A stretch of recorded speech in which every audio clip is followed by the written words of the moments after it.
पूरे देश में इस समन प्राणी को सबसे बेकार माना जाता था। जिस छात्र को यह मिल जाता उसका भविष्य लगभग खत्म समझा जाता था। लेकिन जिस दिन मैंने इसे बुलाया मैं खुशी से पागल हो गया, क्योंकि सिर्फ मैं जानता था कि यह छोटा काला कुत्ता एक दिन पूरी दुनिया को हिला देगा। वह दुनिया भर में ठुकराया गया एक समन प्राणी, समन बीस्ट था। लेकिन जैसे ही मैंने उसे बुलाया मैं खुशी से उसे गोद में उठाकर चूमने लगा। ये देखकर सहपाठी मेरा मजाक उड़ाने लगे और मुझे बेवकूफ कहने लगे। यहाँ तक कि मेरे क्लास टीचर, जिन्होंने मुझसे बहुत उम्मीदें लगा रखी थीं, गुस्से में खुद को कोसने लगे कि उन्होंने मुझे बेकार ही इतना समय दिया। लेकिन मैं सिर्फ मुस्कुराया। मैंने अपनी सारी जमा पूंजी बेच दी और पूरे 100 किलो मॉन्स्टर का दुबला मांस खरीद लिया, ताकि इस छोटे काले कुत्ते के अंदर छिपी हुई प्रतिभा को जागृत कर सकूं। मैंने उसके सिर पर हाथ फेरा। तभी मेरे दिमाग में अनुबंध की सूचना गूंजी। निष्ठा स्तर अनंत, कभी विश्वासघात नहीं करेगा। क्या आप जीवन संबंध लाइफ लिंक स्थापित करना चाहते हैं? मैंने बिना हिचकिचाए हाँ चुन लिया। अगले ही पल मेरी आत्मा जैसे फटने लगी। भयानक दर्द से मैं जमीन पर गिर पड़ा और चीखने लगा। आसपास के छात्र समझे कि मैं अपनी असफलता का सदमा बर्दाश्त नहीं कर पाया। तभी मेरी गर्लफ्रेंड लियू रोयान मेरे पास आई। उसने थोड़े अपराध बोध के साथ कहा, माफ करना, हमारे जैसे साधारण परिवारों के लिए कॉलेज प्रवेश परीक्षा ही सामाजिक स्तर बदलने का एकमात्र मौका है। अभी अभी गन लांसर लियू लियांग ने मुझे अपनी टीम में शामिल कर लिया है, इसलिए मैं तुम्हारे साथ टीम नहीं बना सकती। मैं शांत स्वर में बोला, कोई बात नहीं। मेरे इतने साधारण जवाब से वह चौंक गई। उसे लगा था कि मैं उसे रोकूंगा या बहस करूंगा। उसके मन में उपेक्षित होने की भावना पैदा हुई। वह ठंडी आवाज में हूं कहकर मुड़ गई। बगल में खड़ी एक लड़की ने तिरस्कार से कहा, वह तो बस दिखावा कर रहा है। रोयान, तुमने कुछ गलत नहीं किया, इतना विनम्र बनने की जरूरत नहीं। वह तो सिर्फ हथेली जितना छोटा काला कुत्ता बुला पाया है, वह तुम्हारे लायक ही नहीं। मैंने उनकी बातों पर ध्यान नहीं दिया, क्योंकि जीवन संबंध पूरा होने के बाद मुझे पता चला कि मेरे कुत्ते ने SASS रैंक प्रतिभा, लालची भक्षक, ग्रीडी डिवाइडर जागृत कर ली है। यह प्रतिभा उसे खाए गए हर भोजन को ऊर्जा में बदलने देती थी। वह बिना किसी सीमा के बढ़ सकता था, अपनी सीमाओं को तोड़ सकता था और विकसित हो सकता था। मुझे समझ आ गया कि इतना दर्द व्यर्थ नहीं गया। पूरे देश में SSS रैंक प्रतिभा वाले लोग उंगलियों पर गिने जा सकते थे। हर नया SSS प्रतिभाशाली व्यक्ति सामने आते ही राष्ट्रीय स्तर पर सुरक्षा और संसाधन प्राप्त करता था। मैंने छोटे कुत्ते को उठाकर सामने किया। आज से तुम्हारा नाम हेमिंग होगा, अच्छे से काम करना पड़ेगा। हेमिंग ने खुशी से मेरी हथेली चाटी। मैंने उसे एक मांस का टुकड़ा दिया। कुछ ही सेकंड में उसने उसे साफ कर दिया। साधारण मांस खाया गया। विकास अंक +0.5 सूचना सुनते ही उसका शरीर थोड़ा बड़ा हो गया। उसकी सभी मूल विशेषताएं एक अंक बढ़ गई। और यह तो सिर्फ साधारण मांस था। अगर उसे भविष्य में और ज्यादा खाना मिला तो वह कितना शक्तिशाली बन सकता था। यह सोचकर मेरा दिल तेजी से धड़कने लगा। और उससे भी ज्यादा हैरानी की बात यह थी कि मेरी अपनी ताकत भी थोड़ी बढ़ गई थी। ऐसा लग रहा था कि समन प्राणी को मिलने वाली ऊर्जा का एक हिस्सा मुझे भी वापस मिल रहा है। इसके बाद मैंने लगभग 6000 युआन खर्च करके 100 किलो उत्परिवर्तित म्यूटेटेड मांस खरीदा। हेमिंग को बुलाते ही उसकी आंखें चमक उठी। उसके शरीर के अंदर से भोजन निगलने की तीव्र इच्छा उठी। वह पागलों की तरह मांस खाने लगा। असंख्य ऊर्जा उसके शरीर में भरने लगी। उसका आकार नंगी आंखों से दिखाई देने वाली गति से बढ़ने लगा। सिर्फ आधे घंटे बाद उसका शरीर 2 मीटर से भी बड़ा हो चुका था। मेरे सभी गुण, एट्रीब्यूट्स 10-10 अंक बढ़ गए थे। अब मैं पूरे स्कूल के सबसे उत्कृष्ट छात्रों में गिना जा सकता था। मैंने बिना देर किए सिस्टम में मौजूद विकास एवोल्यूशन बटन दबा दिया। तुरंत हेमिंग के शरीर के अंदर छिपी हुई शक्ति जाग उठी। काली विकास ऊर्जा उसके पूरे शरीर में फैल गई। कोशिकाएं टूटने और दोबारा बनने लगी। उसका जीवन स्तर ऊंचे स्तर पर पहुंचने लगा। बधाई, आपके समन प्राणी हेमिंग ने कौशल फाड़ना रेंड प्राप्त किया है। बधाई, हेमिंग ने नई प्रतिभा प्राप्त की है। विशालकाय रूप, शरीर का आकार 3 गुना बढ़ता है। शक्ति और रक्षा 300% बढ़ती है। गति 50% घटती है। इस विकास के बाद हेमिंग के सभी गुण 50 से ऊपर पहुंच गए और वह अब भी सिर्फ स्तर 1 पर था। यहाँ तक कि सर्वोच्च श्रेणी के समन प्राणी भी उसकी बराबरी नहीं कर सकते थे। मानव जाति समन प्राणियों को 4 श्रेणियों में बांटती थी, निम्न, मध्यम, उच्च और शीर्ष स्तर। S रैंक प्रतिभा को उच्च स्तर माना जाता था, SS रैंक प्रतिभा को शीर्ष स्तर। लेकिन SSS रैंक प्रतिभा वाला समन प्राणी आज तक कभी नहीं देखा गया था। उस रात मैं हेमिंग को लेकर घर लौट आया और सो गया। अगले दिन कॉलेज प्रवेश परीक्षा गाओ शुरू होने वाली थी। सुबह होते ही हजारों परीक्षार्थी विशाल मैदान में इकट्ठा हो गए। शिक्षक लू वैन विभिन्न डंगोअन डंजन में प्रवेश करते समय सावधानियों के बारे में विस्तार से समझा रहे थे। इस बार कई प्रतिष्ठित स्कूलों के छात्रों को एक साथ रखा गया था। प्रतिस्पर्धा बेहद कठिन होने वाली थी। उसी समय ये चाओ ने व्यंग्य करते हुए कहा, चेनलिन, तुम अब भी परीक्षा दोगे? क्यों ना सीधे हार मान लो, कम से कम अपमान तो नहीं होगा। उसके साथ खड़ी थी जादूगरनी जैसी सुंदर और आकर्षक लियू रोयान। स्पष्ट था कि दोनों एक ही टीम में थे। मैंने उनकी तरफ देखा तक नहीं। तभी 1 घंटी बजी। 4 विशाल कांस्य द्वार एक साथ खुल गए। अंदर से ठंडी और डरावनी हवा बाहर आने लगी। सभी छात्रों ने तुरंत अपने अपने डंगोअन की जानकारी देखनी शुरू कर दी। बुरा हुआ हमारे स्कूल को डेमन फॉरेस्ट मिला है। ये सबसे खतरनाक डंगोवन में से एक है। सभी डंगोवन लगभग समान कठिनाई के होते हैं। इतना शोर क्यों मचा रहे हो? भीड़ में बहस छिड़ गई। लू वेन ने अपने छात्रों को चेतावनी दी, डेमन फॉरेस्ट का भूभाग बहुत जटिल है, घने पेड़ और झाड़ियां हर जगह हैं, किसी भी समय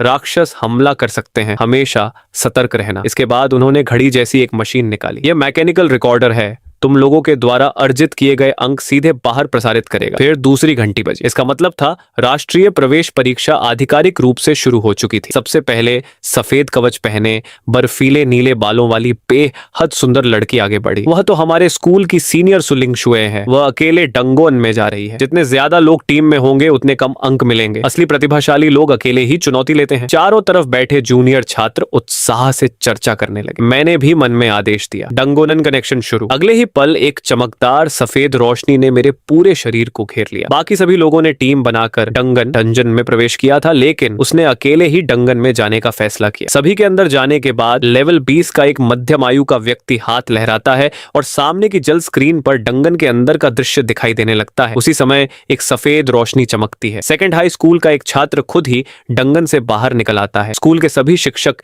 एक दूसरे को देखते हैं और फिर चुपचाप सिर झुका लेते हैं। जब दूसरे स्कूलों के लोग उनकी ओर देखने लगे तो प्रिंसिपल ली मिंगजी का चेहरा गंभीर हो गया। वह बिना कुछ बोले स्क्रीन को घूरने लगे। दृश्य बदलता है। घने जंगल के बीच एक अकेला लड़का सावधानी से चारों ओर का निरीक्षण कर रहा था। ली मिंगजी हैरान हो गए। अकेले डंगन चला गया? हमारे स्कूल में कल के जॉब अवेकनिंग समारोह में ऐसा प्रतिभाशाली छात्र भी था। यह सुनकर शिक्षक लू वेन कुछ बोल नहीं पाए। उन्हें अच्छी तरह पता था कि चेन लिन तो सिर्फ एक साधारण समनर था। उधर डंगन के अंदर हल्की चक्कराहट खत्म होते ही मैंने तुरंत आसपास का निरीक्षण शुरू कर दिया। अचानक ऊपर से किसी चीज के गिरने की आवाज आई। मैंने बिना देर किए बाएं हाथ को कसकर पकड़ा। तुरंत 1-1.5 मीटर लंबी जादुई छड़ी मेरे हाथ में प्रकट हो गई। एक बाल्टी जितना मोटा गहरा हरा कीड़ा पेड़ से छलांग लगाकर नीचे आया। उसका सिर बीच से फट गया और अंदर की भयानक दांतों की कतारें दिखाई देने लगी। मैंने स्टाफ को घुमाया। अगले ही पल उसे सफेद प्रकाश की एक धार निकली और कीड़े के शरीर को आर पार चीर गई। वह 2 टुकड़ों में बटकर जमीन पर गिर पड़ा। आपने विषदंत कीड़े पॉइजन फैंग वर्म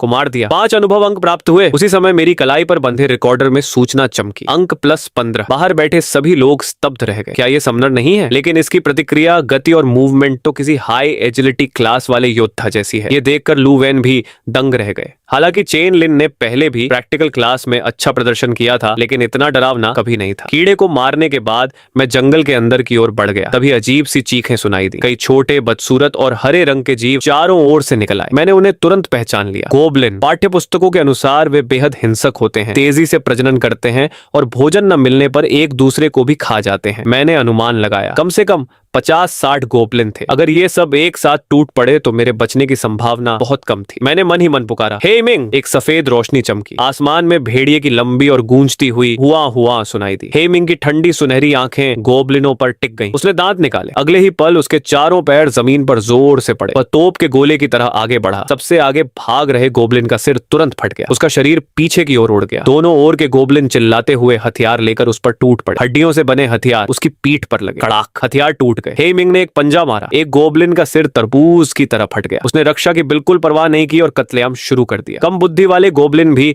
उसकी भयानक शक्ति देखकर डर गए। वे भागने लगे। मैंने आदेश दिया, एक भी नहीं बचना चाहिए। हे मिंग उनका पीछा करने लगा और मैं भी नजदीकी गोब्लिनों को मारने लगा। ये दृश्य देखकर बाहर बैठे लोग उछल पड़े। कमाल है, हमारे स्कूल में इतना ताकतवर सीनियर भी है। उसका समन शक्तिशाली है तो ठीक, लेकिन वह खुद भी इतना मजबूत कैसे है? दूसरे वर्ष और पहले वर्ष के छात्र उत्साह से भर गए। कुछ मिनट पहले तक सभी सोच रहे थे कि चेन लिन गोब्लिनों के हाथों खत्म हो जाएगा, लेकिन अब उसने और उसके समन ने पूरी गोब्लिन सेना का सफाया कर दिया था। यह देखकर ली मिंगजी खुश हो गए। इतनी जल्दी इस स्तर तक पहुंचना, कम से कम बी ग्रेड का ग्रोथ टैलेंट तो होगा। उसकी क्षमता शायद उच्च स्तरीय समनों से भी कम नहीं। आखिरकार हमारे स्कूल को एक असली प्रतिभाशाली छात्र मिल गया। उन्होंने तुरंत पूछा, चेनलिन के कितने अंक हैं? उत्तर मिला, 560 अंक। वह हमारे स्कूल में प्रथम स्थान पर है, लेकिन थर्ड हाई स्कूल की सुलिंशुए उससे भी आगे है। उसके 830 अंक हैं। यह सुनकर सभी शिक्षक हैरान रह गए। दंगन शुरू हुए अभी 20 मिनट भी नहीं हुए थे। ऐसा स्कोर तो पूरे प्रांत में प्रथम स्थान के लिए प्रतिस्पर्धा कर सकता था। उधर डंगन के अंदर गोब्लिनों के शवों से प्रकाश के गोले निकलकर मेरे शरीर में समा रहे थे। जल्द ही मैं लेवल 2 पर पहुंच गया। मेरी स्पिरिट, मानसिक शक्ति 5 अंक बढ़ गई। मैंने सोचा साधारण क्लास वाले लोग शुरू में तेजी से लेवल बढ़ा सकते हैं, लेकिन आगे जाकर अंतर बहुत बड़ा हो जाता है। आखिरकार वह ऐसी खाई बन जाता है जिसे पार नहीं किया जा सकता, लेकिन मैं हे मिंग की मदद से इस अंतर को भर सकता हूँ। हालांकि मेरे अंक पहले ही विश्वविद्यालय में प्रवेश के लिए पर्याप्त थे, लेकिन मेरा लक्ष्य इससे कहीं बड़ा था। इस समय हे मिंग गोबलिनों की लाशें चबा रहा था। मैंने कहा, चलो असली शिकार अब शुरू होता है। गोबलिन झुंड में रहने वाले जीव हैं। अगर यहाँ उनकी सेना मिली है तो आसपास उनका घोंसला भी जरूर होगा। करीब 10 मिनट तक आगे बढ़ने पर एक भी राक्षस नहीं मिला। इससे मेरा अनुमान और मजबूत हो गया। ये डंगन किसी गेम जैसा नहीं था, बल्कि एक वास्तविक दुनिया की तरह था, जहां सब कुछ प्राकृतिक नियमों के अनुसार चलता था। अचानक हड्डियों से बने कई भाले आसमान से मेरी ओर फेंके गए। चारों दिशाओं से गोबलिन निकल आए। वे चीखते हुए हथियार लहराकर मेरी ओर दौड़े, लेकिन मेरे चेहरे पर डर का नामो निशान नहीं था। मेरा स्टाफ तलवार में बदल गया। एक ही वार में एक गोबलिन का सिर धड़ से अलग हो गया। मैं पूरी एकाग्रता के साथ लड़ने लगा। हर कदम, हर बचाव और हर वार किसी न किसी गोबलिन की जान ले रहा था। उस समय मैं हवा में नाचती तितली जैसा लग रहा था, लेकिन मेरे पंख मौत की तरह थे। उसकी लड़ाई इतनी सुंदर और घातक थी कि बाहर बैठे लोग मंत्रमुग्ध होकर देखने लगे। स्कूल के शिक्षक और छात्र खुशी से भर गए। उसकी लड़ाई की शैली अद्भुत है। तलवारबाजी तो और भी खतरनाक है। हर वार सीधे गले पर लगता है, जरा भी चूक नहीं। अब कोई दूसरे प्रतियोगियों को नहीं देख रहा था। सबकी निगाहें सिर्फ चेन लिन पर थी। लू वेन का चेहरा अजीब हो गया। 3 साल में उन्होंने चेन लिन को कभी तलवार छूते तक नहीं देखा था। ये लड़का अपनी ताकत कितनी अच्छी तरह छिपा कर रखता था। तभी किसी शिक्षक ने घबराकर कहा, बुरा हो गया, लेवल 6 के 13 उग्र गोबलिन आ गए हैं। रुको, वहाँ फायर गोबलिन और आइस गोबलिन भी हैं। चेन लिन अकेला उनके पूरे अड्डे तक पहुंच गया है। अरे, वह अकेले ही गोबलिनों के घोंसले की तलाश में निकल पड़ा। ये बहुत बड़ा जोखिम था। सभी शिक्षकों के मन में चिंता होने लगी। जब ये गोबलिन सामने आए तो बाकी गोबलिनों को जैसे उनका नेता मिल गया। अब वे बिना योजना के हमला नहीं कर रहे थे। तभी अग्नि गोबलिन, फायर गोबलिन ने मंत्रोच्चार शुरू किया। उसकी शक्ति से मुट्ठी के आकार के कई आग के गोले बन गए और मेरी ओर तेजी से उड़ने लगे। मैंने फुर्ती से कई बार दिशा बदलकर उन सभी आग के गोलों से बचाव कर लिया। इसी बीच बाकी गोबलिनों ने मौका देखकर हमला कर दिया। मैंने हल्का सा सिर घुमाकर एक हड्डी के भाले को अपने पास से निकलने दिया, फिर तुरंत हाथ बढ़ाकर उस गोबलिन की गर्दन पकड़ ली और उसे हवा में उड़ते हुए आग के गोलों की तरफ फेंक दिया। धमाके के साथ आग भड़क उठी और उस गोबलिन का शरीर उसमें समा गया। इसके बाद मैं मानो इंसानी तोप बन गया। एक एक गोबलिन को गोले की तरह उठाकर अग्नि गोबलिनों की तरफ फेंकने लगा। हे भगवान, ऐसा भी लड़ सकते हैं? बाहर यह दृश्य देख रहे सभी छात्र हैरान रह गए। क्लास टीचर लू वेन भी स्तब्ध थे। ये लड़ाई का तरीका तो उन्होंने भी कभी नहीं सिखाया था। मैं लगातार गोबलिनों को अग्नि गोबलिनों पर फेंकता रहा। नतीजा ये हुआ कि अगर वे जादू चलाते तो अपने ही साथियों को मार देते, और अगर जादू न चलाते तो खुद मारे जाते। इस खींचतान के बीच हेमिंग भी पीछे तक पहुंच गया और एक एक करके सभी अग्नि गोबलिनों का सफाया कर दिया। 100 से अधिक गोबलिनों में अब केवल कुछ ही बचे थे। वे जान बचाकर भागने लगे, लेकिन इस बार मैंने उनका पीछा करके उन्हें खत्म नहीं किया। मैं आराम से उनके पीछे पीछे चलता रहा, क्योंकि मेरा असली लक्ष्य उनके पूरे ठिकाने को नष्ट करना था। भागते हुए गोबलिनों का पीछा करते करते मैं एक गुफा में पहुंचा। अचानक गुफा की दीवारों के ऊपर से हरे रंग के कई दुबले पतले गोबलिन मुंह पर झपट पड़े। मैंने अपनी पकड़ मजबूत की और तलवार नुमा डंडे को पूरी ताकत से एक दिशा में घुमा दिया। एक ही वार में एक गोबलिन का सिर और धड़ अलग होकर जमीन पर गिर पड़े। बाकी 2 गोबलिनों को रात में देखने की क्षमता रखने वाले हेमिंग ने अपने मुंह में दबोच लिया। चटाक! एक आवाज के साथ उसने उन्हें बड़े मजे से निगल लिया। तभी गुफा के मोड़ से अचानक असंख्य मशालों जैसी रोशनियां दिखाई देने लगी। मेरा चेहरा गंभीर हो गया। हवा में उछाले गए गोबलिन चारों तरफ टकराकर बिखर गए। हेमिंग ने अपने विशाल पंजे से एक जोरदार वार किया, जिससे कई गोबलिनों के शरीर फट गए और चारों ओर खून और मांस बिखर गया। उसी समय एक कान फाड़ देने वाली क्रूर गर्जना पूरी गुफा में गूंज उठी। अंधेरे से एक भयानक राक्षस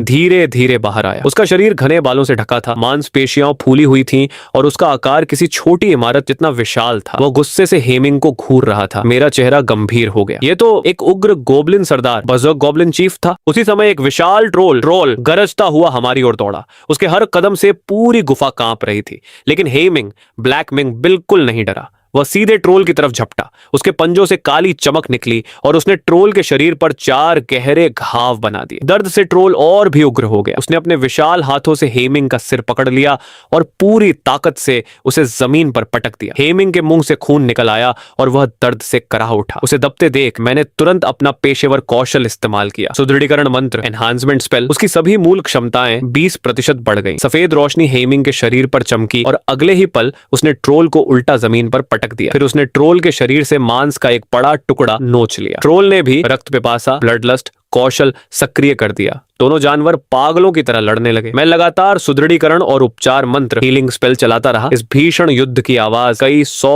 मीटर दूर तक फैल गई। आसपास के छात्र हैरान थे। दबी घाटी के जंगल के बॉस तो कम से कम लेवल 12 के होते हैं। आखिर कौन पागल अकेले बॉस से लड़ रहा है? जल्द ही एक 3 सदस्यीय टीम वहां पहुंची। वे सोच रहे थे कि मदद कर देंगे तो कुछ इनाम भी मिल जाएगा, लेकिन जब वे पहुंचे तो स्तब्ध रह गए, क्योंकि बॉस से लड़ने वाली कोई टीम नहीं थी, सिर्फ मैं अकेला था। इसी दौरान मैंने अपनी तलवार से अंतिम वार किया। ट्रोल के सिर के ऊपर दिखाई दे रही HP 1 से सीधे 0 हो गई। ट्रोल मर गया। आसपास खड़े छात्रों में से कोई भी बीच में हस्तक्षेप करने की हिम्मत नहीं कर पाया। लियू लियांग और लियू रोयान भी वहीं खड़े थे। दोनों अविश्वास से हेमिंग को देख रहे थे। एक दिन पहले का छोटा भेड़िया अब इतना शक्तिशाली बन चुका था। तभी 4 लोगों की एक और टीम आई। यह स्कूल की टॉप क्लास का छात्र झाओ हुयांग था। वह मुस्कुराकर बोला, मुझे उम्मीद नहीं थी कि हमारे स्कूल में तुम्हारे जैसा ताकतवर व्यक्ति भी है। लगता है तुम्हारा समन प्राणी बुरी तरह घायल है। क्या हमारी मदद चाहिए? हमारी टीम में एक बहुत शक्तिशाली पवित्र पुजारी होली प्रीस्ट है। उसकी बात पूरी भी नहीं हुई थी कि पीछे खड़ी एक प्यारी लड़की ने उसे लात मार दी। मैं मुस्कुराकर बोला, धन्यवाद, लेकिन जरूरत नहीं है। वे लोग जाने लगे, लेकिन तभी उनकी नजर मेरी स्कोर पट्टी पर पड़ी। 7120 अंक। झाओ हुयांग लगभग गाली देने ही वाला था। उसी समय लियू रोयान लाल चेहरे के साथ मेरी तरफ बढ़ी, लेकिन जैसे ही वह पास आई, हेमिंग की रक्तम आंखें ठंडी नजरों से उस पर टिक गईं। लियू रोयान को ऐसा लगा मानो वह बर्फ की गुफा में गिर गई हो। उसके पैर कांपने लगे। मैंने उसकी ओर मुड़कर भी नहीं देखा। मुझे डर था कि कहीं मैं फिर से उसकी झूठी कोमलता के जाल में न फंस जाऊं। इसके बाद मैं वापस गुफा में गया और हेमिंग को बाकी राक्षसों का मांस खाने दिया। जब सारे राक्षस खा लिए गए तो एक ऊर्जा का कोकून उसे घेरने लगा। ऐसा लग रहा था कि इस बार का विकास, एवोल्यूशन पहले से कहीं अधिक बड़ा होगा। कुछ देर बाद एक विशाल पंजे ने उस कोकून को फाड़ दिया। अंदर से निकला हेमिंग पहले से कहीं ज्यादा बड़ा हो चुका था। उसकी आंखें अब गहरे नीले रंग की थीं। और भी शाही, ठंडा और भयावह दिखाई दे रहा था। उसे 2 नए कौशल मिले, धमकी, इंटिमिडेशन, काली ज्वाला, ब्लैक फ्लेम। यह पूर्ण रूप से एक नया जन्म था। अब परीक्षा खत्म होने में केवल 1 घंटा बचा था। मैं हेमिंग की पीठ पर बैठकर अगले बॉस की तलाश में निकल पड़ा। करीब 10 मिनट बाद हम एक नए बॉस के इलाके में पहुंचे। लेवल 15 विकृत वृक्ष सम्राट ट्विस्टेड ट्री किंग। बाहर बैठे शिक्षक ली मिंगजी की भौहें सिकुड़ गईं। उन्हें पता था कि ट्विस्टेड ट्री किंग की ताकत और HP ट्रोल से कम 2 गुनी है, और मैं केवल लेवल 4 था। फिर भी इतनी बड़ी शक्ति अंतर को पार कर पाना पूरे देश में दुर्लभ प्रतिभा माना जाता। जैसे ही मैंने दलदली जमीन पर कदम रखा, आसपास के पेड़ों की लाल आंखें खुल गईं। उनके विशाल तने फट गए और उनमें से डरावने मुंह निकल आए। अनगिनत शाखाएं मेरी ओर भाले की तरफ बढ़ी, लेकिन मैं बिल्कुल नहीं डरा। मैं आगे झपटा, तुरंत अपनी छड़ी में छिपी तलवार निकाली और एक ही पल में 5 वार कर दी। मेरी गति इतनी तेज थी कि तलवार की परछाइयां दिखाई देने लगी। सारी शाखाएं कटकर जमीन पर गिर गई। मैं तेजी से एक वृक्ष दानव के पास पहुंचा और उसकी खुली हुई कमजोरी पर तलवार घोंप दी। उसका जीवन तुरंत समाप्त हो गया। यह देखकर बाकी वृक्ष दानव उन्मत्त होकर मेरी ओर टूट पड़े। तभी हेमिंग ने क्रोध से दहाड़ लगाई। उसने एक वृक्ष दानव को पंजे से चीर डाला। फिर उसके शरीर से काली आग निकलकर पूरे शरीर पर फैल गई। आग ने वृक्ष दानवों को घेर लिया और तेजी से दूसरे दानवों तक फैलने लगी। वे दर्द से चीखने लगे, लेकिन चाहे जितना संघर्ष करें, कोई भी उस काली ज्वाला को बुझा नहीं पाया, क्योंकि वह केवल शरीर नहीं, उनकी जीवन शक्ति को भी जला रही थी। मैं भी यह देखकर हैरान रह गया। हेमिंग की काली ज्वाला इतनी भयानक होगी मैंने नहीं सोचा था। कुछ ही समय में सभी वृक्ष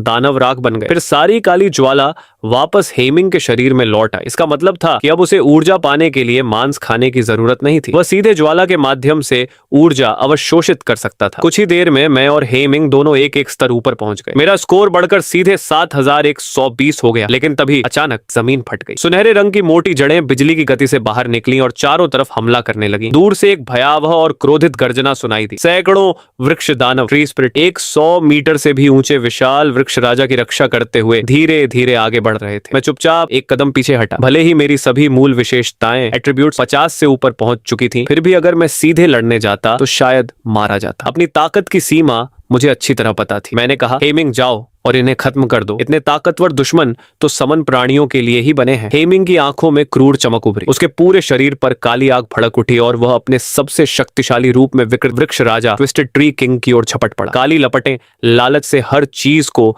निगलने लगी। अनेक वृक्ष दानव दर्द से चीखने लगे। मौका देखकर मैं भी मैदान में उतर गया और दुश्मनों को खत्म करने लगा। अपने साथियों को मरते देखकर वृक्ष राजा ने लंबी गर्जना की। अनगिनत सुनहरी बेलें हेमिंग पर टूट पड़ी, लेकिन हेमिंग ने उनकी परवाह ही नहीं की। वह सीधे वृक्ष राजा के मुख्य शरीर की ओर दौड़ता रहा। उसके पंजों से काली रोशनी निकली और एक भयंकर वार ने वृक्ष राजा की मोटी छाल को चीर डाला। वृक्ष राजा दर्द से चीख उठा। चारों दिशाओं से बेलें हेमिंग को भेदने लगीं, लेकिन वह अपनी मजबूत देह के भरोसे चोट के बदले चोट करता रहा। धीरे धीरे काली आग वृक्ष राजा के पूरे शरीर पर फैलने लगी। वृक्ष राजा की आंखों में भय भर गया। उसे महसूस हो रहा था कि उसका जीवन धीरे धीरे निगला जा रहा है। डर के मारे वह भागने लगा, लेकिन हेमिंग ने एक और गर्जना की। अचानक काली आग जंजीरों में बदल गई और वृक्ष राजा को जकड़ लिया। इसके बाद हेमिंग के हमले और भी उग्र हो गए। उसी समय मदद के लिए पहुंचे चाओ हुइयांग और उसके 3 साथी यह दृश्य देखकर स्तब्ध रह गए। लेवल 15 का सेकंड स्टेज ट्विस्टेड ट्री की, और उसे इतनी बुरी तरह दबाया जा रहा है। मैं भी उन्हें देखकर थोड़ा हैरान हुआ। तभी एक विशाल वस्तु के गिरने की आवाज गूंजी। वृक्ष राजा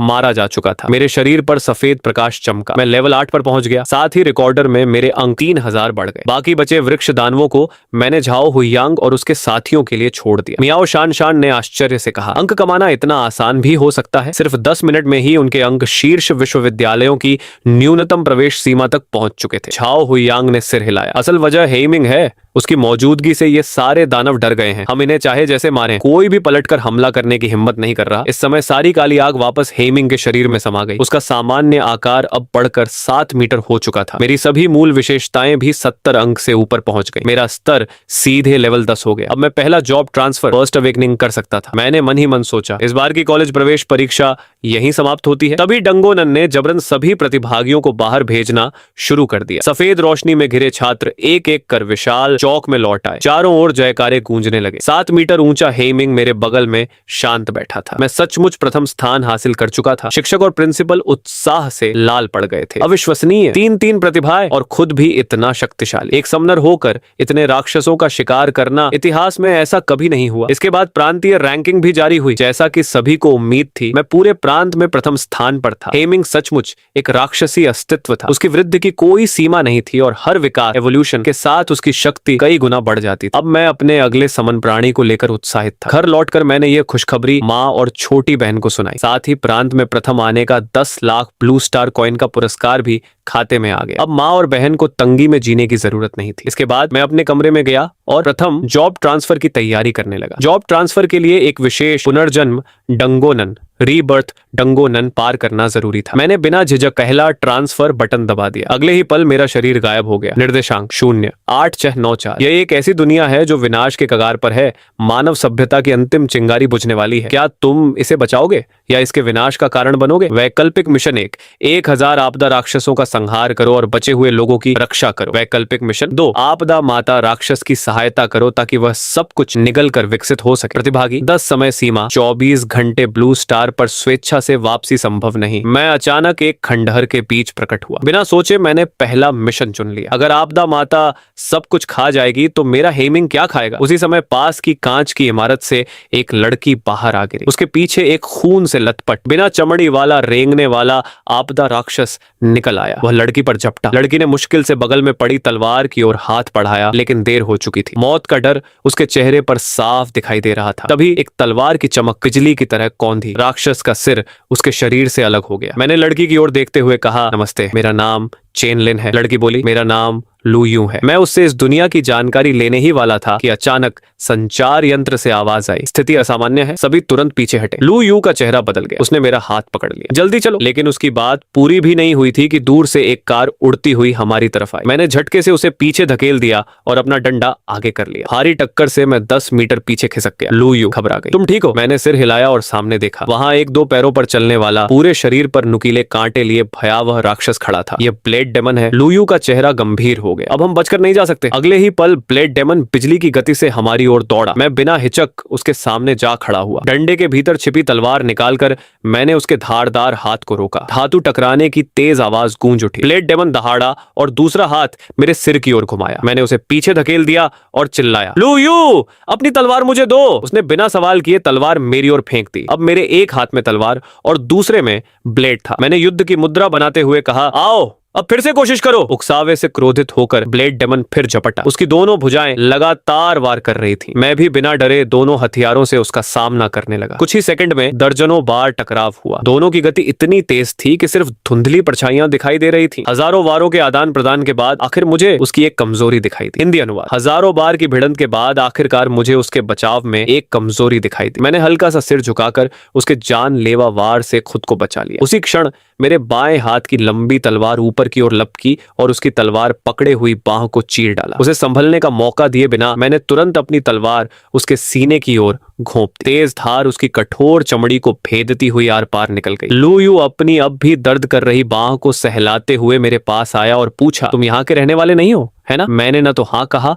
और न ही ना, बस हल्की मुस्कान के साथ बोला, क्या तुम मुझे इस दुनिया के बारे में थोड़ा बता सकते हो? लू यू का चेहरा अचानक गंभीर हो गया। ये सब नियची, अशुभ या विनाशकारी ऊर्जा की वजह से हुआ है। पूरे 1 महीने तक ये ऊर्जा लगातार फैलती रही। ज्यादा से ज्यादा लोग इसकी यातना सह नहीं पाए। वे पागल हो गए और अंत में केवल हत्या और विनाश करने वाले राक्षसों में बदल गए। अब तो नियची में और भी बदलाव आ गया है। केवल इंसान ही नहीं बल्कि जानवर, पेड़ पौधे, यहाँ तक कि पहाड़ और नदियां भी विकृत होकर बदलने लगे हैं। मानव जाति को अब समझ नहीं आ रहा कि इस दुनिया में कैसे जिया जाए। ये सुनकर मुझे इस दुनिया के बारे में काफी कुछ समझ में आ गया। उसी समय सड़क के मोड़ पर 10 से अधिक लोग दिखाई दिए। उनके चेहरों पर घबराहट साफ झलक रही थी। शाओ यू, तुम अभी तक यहीं हो, जल्दी भागो। सबसे आगे खड़ी लंबी महिला ने जोर से चिल्लाया। उसके बोलते ही धरती कांपने लगी, मानो कोई विशाल बाढ़ तेजी से हमारी ओर बढ़ रही हो। आसमान में लाल धुंध जमा होने लगी और चारों तरफ से भयावह दहाड़ें सुनाई देने लगी। ऊंची इमारतों पर अनगिनत आपदा राक्षस, डिजास्टर बीस्ट्स दिखाई दी। उनकी खून की प्यासी आंखें हम सभी पर टिकी थी। लाल धुंध ने एक विशाल दीवार का रूप ले लिया और हमें चारों ओर से घेरते हुए धीरे धीरे करीब आने लगी। सबके चेहरे पीले पड़ गए। निराशा उनके दिलों में भर गई। सभी ने घबरा कर लार निकली। शाओ यू, थोड़ी देर में मेरे पीछे ही रहना। लू ने मेरी ओर देखा। उसे लगा मैं किसी दूसरे जीवित बचे संगठन का सदस्य हूँ, लेकिन मैंने उसकी बात पर ध्यान नहीं दिया और सीधे आगे बढ़ने लगा। रुको, तुम क्या कर रहे हो? हम चारों तरफ से घिर चुके हैं। ये अकेले बहादुरी दिखाने का समय नहीं है। मैं हंस पड़ा। नहीं नहीं नहीं, वे मुझे नहीं घेर रहे हैं। असल में वे सभी मेरे द्वारा घिरे हुए हैं। मेरी आंखों में उत्साह चमक उठा। इतने सारे आपदा राक्षस, अगर मैं इन्हें सबको मार दूं तो मेरा अनुभव EXP तेजी से बढ़ जाएगा। मैंने पुकारा। हेमिंग। सफेद प्रकाश की चमक के बीच 7 मीटर ऊंचा विशाल काला भेड़िया प्रकट हुआ। उसकी गर्जना आसमान में गूंज उठी। हेमिंग ने सामने उमड़ती हुई राक्षसों की भीड़ को ठंडी नजरों से देखा और तुरंत अपना विशाल काय रूप, जाइगेंटिफिकेशन फॉर्म, सक्रिय कर दिया। क्षण भर में उसका शरीर बढ़कर 28 मीटर ऊंचा हो गया। वह कई इमारतों से भी बड़ा दिखाई देने लगा। उसने अपने चारों पैरों में शक्ति भरी और जमीन पर अनगिनत दरारें फैल गईं। फिर वह मिसाइल की तरह राक्षसों की भीड़ में घुस गया। काले नरक अग्नि, ब्लैक हेलफायर का प्रभाव 2 गुना बढ़ चुका था। कुछ ही सेकंड में सैकड़ों लेवल 40 उत्परिवर्तित राक्षस राख बन गए। यहाँ तक कि उनके जीवन क्रिस्टल भी आग में भस्म हो गए। मूर्ख इंसान, इसे मार डालो। 3 विशाल राक्षस गरजते हुए उसकी ओर दौड़े। तभी अचानक पूरा आसमान अंधकारमय हो गया। हल्की चांदनी धरती पर उतरी और उसके साथ ऐसी ठंडी आभा फैली कि सभी राक्षस कांपने लगे। आकाश में डायना प्रकट हुई। उसका चेहरा शांत, ठंडा और भावहीन था। उसकी पीठ के पीछे पूर्णिमा का विशाल चंद्रमा तैर रहा था। उसके चारों ओर 9 गहरे लाल ऊर्जा से भरे विनाश चक्र, डिस्ट्रक्शन ब्लेड्स घूम रहे थे। अचानक वे सभी भूत अग्नि दैत्य, गोस्ट फ्लेम बीस्ट की ओर टूट पड़े। राक्षस ने अपनी पूरी शक्ति झोंक दी और उसकी त्वचा पर रहस्यमय निशान उभर आए, लेकिन विनाश चक्रों ने उसकी रक्षा को आसानी से चीर दिया। दर्जनों मीटर गहरे घाव उसके शरीर पर बन गए। भयंकर दर्द से वह चीख उठा। उसने अपने पंजे से हमला किया, लेकिन डायना के चक्र फुर्ती से बच निकले। उसके मानसिक नियंत्रण में वे चक्र ऊपर की ओर घूमे और राक्षस के शरीर पर 100 मीटर लंबा घाव बना दिया। डायना के उसे रोक लेने के बाद हेमिंग भी पीछे नहीं रहा। वह तुरंत बाकी 2 विशाल दैत्यों की ओर झपटा। जो भी उत्परिवर्तित राक्षस रास्ते में आया उसका शरीर टुकड़ों में बिखर गया। विशाल दैत्य हाथी ने क्रोध से दहाड़ते हुए अपनी लाल शल्कों से ढकी सूंड हेमिंग पर दे मारी, लेकिन हेमिंग के काले नरक अग्नि से ढके पंजे ने पलटवार किया। एक ही वार में हाथी की शल्कें फट गईं और उसकी हड्डियों तक दिखाई देने लगी। उसी समय विशाल कणखजूरा दैत्य पीछे से हमला करने आया, लेकिन हेमिंग की प्रतिक्रिया बिजली जैसी तेज थी। उसने एक ही पंजे से उसे दूर उड़ा दिया, फिर उसके सिर को अपने जबड़ों में दबोच लिया। कठोर कवच टूट गया। दांत मांस के भीतर गहरे ढंस गए। बैंगनी जहरीला खून चारों ओर फूट पड़ा। दर्द से दैत्य दैत्य बुरी तरह चीख उठा और अपने शरीर से हेमिंग को जकड़ लिया, लेकिन उसके शरीर के चारों ओर सुनहरी रक्षा परत चमक रही थी। कोई भी हमला उसे नुकसान नहीं पहुंचा पा रहा था। हेमिंग ने दैत्य को उठाकर दूर फेंक दिया। वह पूरी की पूरी पर्वत चोटी से टकराया और पहाड़ टूटकर बिखर गया। अगले ही पल हेमिंग वहां पहुंच गया। उसने पत्थरों को चकनाचूर कर दिया और दैत्य के सिर को जमीन में दबाकर पागलों की तरह उसे नोचने लगा। उधर आसमान में सैकड़ों उड़ने वाले राक्षस डायना पर टूट पड़े, लेकिन उसका चेहरा जरा भी नहीं बदला। हेमिंग ने भयंकर गर्जना की। चारों विशाल दैत्य लगातार लड़ते रहे। हजारों मीटर तक धरती फट गई। आकाश में विस्फोटों और गर्जनाओं की आवाजें गूंजती रहीं। डरे हुए राक्षस हर दिशा में भागने लगे। कमांड सेंटर में सन्नाटा छा गया। काओ यू की आंखें फटी रह गईं। हे भगवान, यह भेड़िया इतना ताकतवर कैसे हो सकता है? सिर्फ लेवल 20 पर होकर भी यह 3 विशाल दैत्यों से बराबरी की लड़ाई लड़ रहा है। लेवल का अंतर पूरे 46 स्तर का है। सभी अधिकारी अविश्वास से स्क्रीन को घूरते रह गए।